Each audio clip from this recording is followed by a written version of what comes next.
Mapagpalang araw mga kasawlo, kumusta po kayo? Kumusta po ang lahat?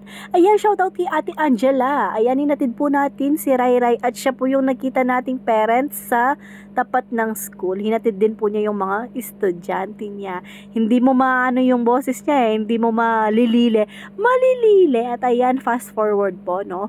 Galing na po pala tayo ng palengke dyan. Konti lang po yung pinamili natin sa palengke. Bale, bumili lang po tayo ng piga at yung mga ibang kailangan nating sangkap na karne at yung pang-ulam po natin.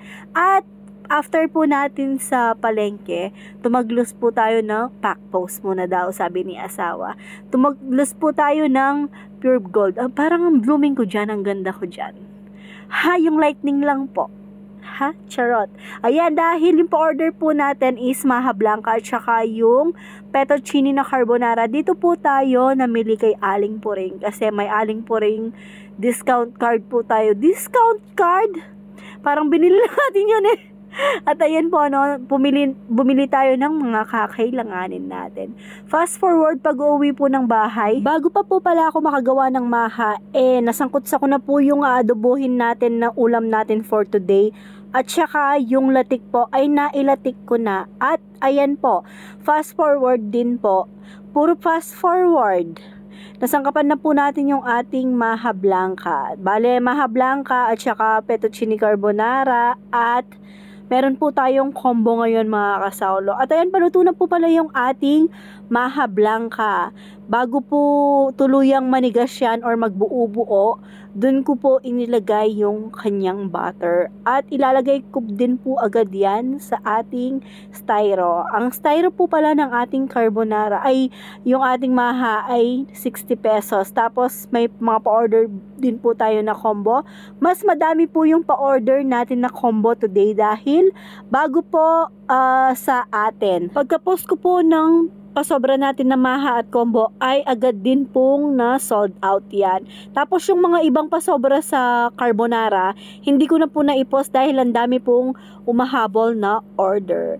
At ayun po pala no mga kasawlo, bale naigisa ko na yung pang-ulam natin na adobo. Ganitong adobo yung gustong-gusto po namin. Pati si Raya pagka kain niya kanina, wala pa man isang subo pa lang, naamoy pa lang ata niya, sabi niya, sarap.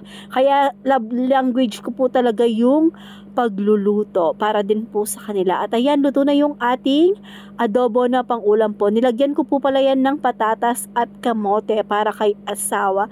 At ayan na po pala, nalagyan ko na ng latik yung ating mga combo meal na maha at yung per styro na maha. Nakakain na po pala kami dyan mga kasawlo at nailuto ko na din po yung ating carbonara, sauce and pasta. Tingnan naman po mga kasawlo, hindi po yan tinipid sa sauce. Laging hindi po yan tinipid sa sauce natin kasi po dinadagdagan ko yan. Lalo na yung fettuccine na pasta po, malakas sumipsip ng sarsa or sauce po. Kaya kailangan po talagang dagdagan yan. Kung toro, lumalamig po siya. Parang sinisipsip niya yung pinaka-sauce ng ating carbonara. Kahit sa spaghetti pa po yan, parang nadadry at madadry po talaga pag yung fettuccine pasta yung ating ginamit. At ganyan po parang sopas, no? Kumakaway po talaga sa sauce yung ating pasta. At ayan po mga kasawlo, nakaalis na po pala si Raya dyan. Bali, nagtitimbang na po ako ng ating ilalagay sa ating styro na fettuccine. Inuna ko po yung ating per styro. Per styro naman po ay 75 pesos ko po siyang binibenta. Inubos ko po muna yung inilagay natin na yung mga unang pa-order po na styro. Tapos, tinatapingan ko po agad yan ng cheese at saka bacon. Tapos, isinasara ko din po agad para hindi siya nakayangyang at hindi siya todong madry. Pinauna ko na po palang pinadeliver yung kay Rose Ann. Ayan, shout out kay Rose Ann. Kasi po, matutulog pa siya kasi panggabi po yung work niya. Pagkatapos ko pong mailagay sa styro yung combo meal natin, ay na-deliver na din po agad namin yan. Ayan, konti na lang yung dinideliver namin dyan. Tinas ko po yung pako kasi namamaga. Presyong sulit din po pala yung combo meal natin mga kasawlo. 90 pesos po, meron ka ng carbonara At meron ka na din pong Maha Blanca. At ayan, chill-chill po ako, no? Pero sa totoo lang po, tingnan niyo po yung paa ko, sobrang sakit na niyan dahil nakaipit po siya. Maano po yung space natin, ma-scoop.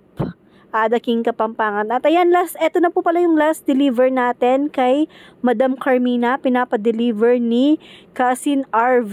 Sa tagal ko na pong di nakakapunta dito, nakalimutan ko pa yung bahay nila. Buti na lang siya yung lumabas. So ayan, God bless us all po. Bye!